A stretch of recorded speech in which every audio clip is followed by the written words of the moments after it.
આમાં ખીચકીચ થઈ જશે યાર, વિક્સની ગોળી ખાવી પડશે.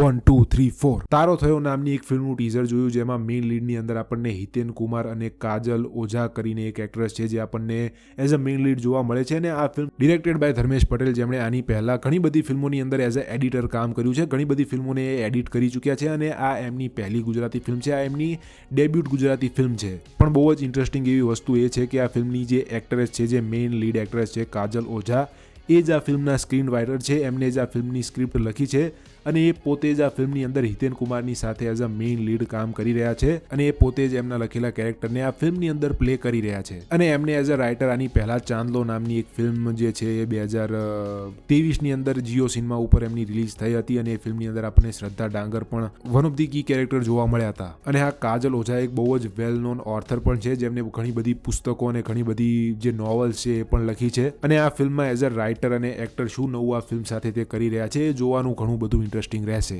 તારો થયો ફિલ્મનું ટીઝર મેં જોયું અને ભાઈ બહુ જ ઓનેસ્ટી સાથે કહું તો યાર આના ટીઝરમાં જ મને કંટાળો આવી ગયો.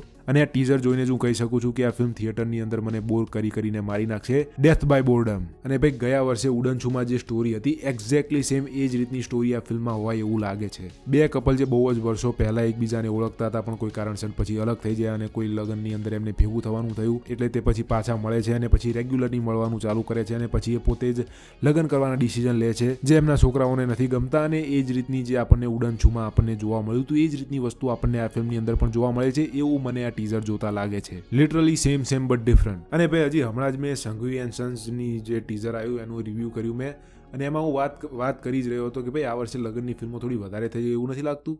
કંટાળો આવી ગયો લગ્નની ફિલ્મો જોઈને. અને એના પછી તરત જ મેં આ ફિલ્મનું ટીઝર જોયું અને આ ફિલ્મનું ટીઝર હું જોઈ જ રહ્યો હતો અને વચ્ચે આવો ડાયલોગ આવે છે, તો આ છે લગ્ન.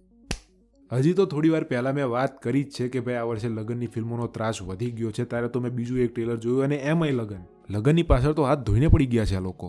આઈ મીન બસ યાર હદ થઈ ગયો હતો, કંટાળો આવે છે જોવાનો. અને ભાઈ શું હું એક જ એવો છું જેને એવું લાગે છે કે લગ્નની ફિલ્મોનો ત્રાસ અમુક થોડો વધી ગયો છે, કાં તો પછી તમારામાં પણ કોઈ એવું છે જે મારી જેમ વિચારે છે? જો હા તો કોમેન્ટ કરી જરૂર કહેજો. એનીવે ફિલ્મનું ટીઝર મેં જોયું અને ફિલ્મનું ટીઝર જોયા બાદ આ ફિલ્મને જોવા માટે હું જરાય એક્સાઇટેડ નથી, પણ તો હું આ ફિલ્મને થિયેટરમાં જોવા જઈશ અને જ્યારે પણ આ ફિલ્મ રિલીઝ થશે ત્યારે આપણે આ ફિલ્મનું રિવ્યૂ પણ હું મારી ચેનલ ઉપર અપલોડ કરી દઈશ. પ્લસ જ્યારે પણ આ ફિલ્મનું ટ્રેલર આવશે ત્યારે એ ટ્રેલર ઉપર પણ આપણે ડિટેલમાં વાત કરીશું, એનું ટ્રેલર રિવ્યૂ પણ આપણે આ ચેનલ ઉપર અપલોડ કરશું. તો એ બધું જ જોવા માટે અને ગુજરાતી ફિલ્મોના ગુજરાતીમાં રિવ્યૂઝ જોવા માટે સબસ્ક્રાઇબ ધી ચેનલ. ચલો ત્યારે મળીએ બીજા કોઈક નવા વિડીયોમાં.